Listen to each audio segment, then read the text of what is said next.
Welcome dear viewer, I come back with a new topic. আজকে আমরা আলোচনা করব স্পোকেন ইংলিশে ব্যবহৃত সবচেয়ে মোস্ট কমন কিছু প্রশ্ন, যেগুলো যখনই আমাদের কার সাথে দেখা হয় তখনই এই প্রশ্নগুলো আমাদেরকে জিজ্ঞাসা করে আর কি। তো সেরকম প্রশ্ন আমি যেবার রেখেছি। প্রথমে দেখো, প্রথমটা তো সুপ্রভাত বা নমস্কার। এটা যখন আমরা কারোর সাথে দেখা হয় তখন আমরা অভিবাদন জানাই বা তাকে এটা বলি আর কি। প্রথমে এটা একটা সভ্য সমাজের কালচারের মধ্যে পড়ছে আর কি। তারপরে যেমন তুমি কেমন আছো, এই প্রশ্নটা প্রায় করে কিনা। তারপরে আছে যেমন তোমার নাম কি, তোমার বাবার নাম কি, তুমি কোথায় থাকো, তোমার বাবা কি করেন, তোমার কটা ভাই বোন আছে, তোমরা ক ভাই বোন, তুমি এখন কি করো, তুমি কি করতে চাও, তুমি কি হতে চাও, তোমার পড়াশোনা কত দূর, এই প্রশ্নগুলো জিজ্ঞেস করে। সেগুলো চলো ঝটপট দেখাচ্ছি কিভাবে ইংরেজি করবে। ঠিক আছে, যদি প্রথমবার দেখছো তো প্লিজ চ্যানেলটা সাবস্ক্রাইব করে দিও, বেল আইকন ক্লিক করে রাখো। যখন আমি এরকম গুরুত্বপূর্ণ ক্লাস নিয়ে আসবো সবার আগে তোমাদের কাছে পৌঁছাবে। আর যদি আমাদের পুরনো ভিউয়ার হয় শেষ পর্যন্ত দেখো, দেখার পরে তোমার ভালো লাগলে একটা লাইক দিও এবং বন্ধুদের মধ্যে শেয়ার করে দিও। তো শুরু করছি। প্রথমে কি আছে, সুপ্রভাত বা নমস্কার। এটাকে আমরা কিভাবে প্রকাশ করতে পারি খুব সহজেই। আগে কি লিখবো, গুড। আর যদি আমরা সকালে বলি তাহলে গুড মর্নিং, গুড মর্নিং।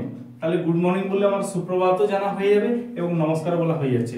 আর যদি এটা অন্য সময় আমাদের যদি ওনার সাথে বা ওনাদের সাথে বা কারোর সাথে তোমার সাক্ষাৎ হয়, সময়টা ধরো বিকেলবেলা বা দুপুরবেলা, তো এই গুডের পরে সেই সময়টাকে উল্লেখ করবে, তাহলে তোমার সেটা হয়ে যাবে। যদি বিকেলবেলা কারোর সাথে তোমার দেখা হলো, গুড আফটারনুন বললে হয়ে গেল। তুমি কেমন আছো, হাউ আর ইউ। এটাকে আবার অন্যভাবে বলা যায়, হাউ ডু ইউ ডু। তোমার নাম কি,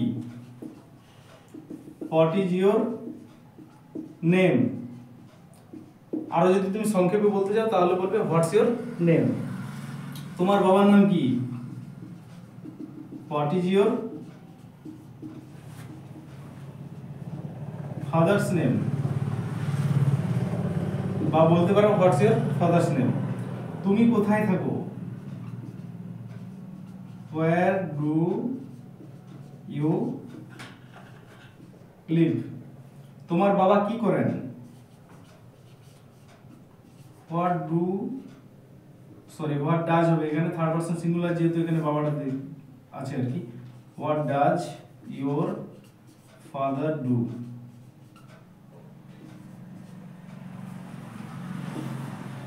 নেক্সট, তোমার কটা ভাই বোন আছে বা তোমরা ক ভাই বোন, how many brothers and sisters you have। তুমি এখন কি করো, what are you doing now। এটা দিতেও পারো না পারো।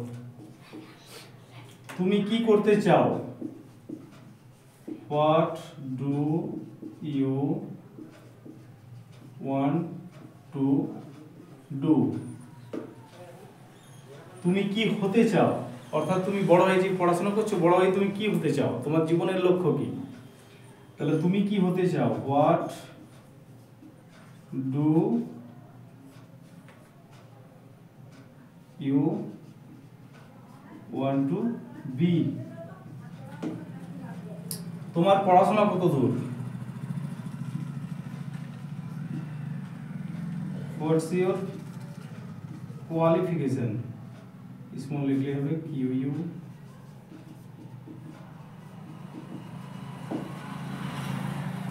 ঠিক আছে, কথা বলা শেষ হয়ে গেলে এটা আমরা বলি তো ওকে বা ওকে, থ্যাংক ইউ।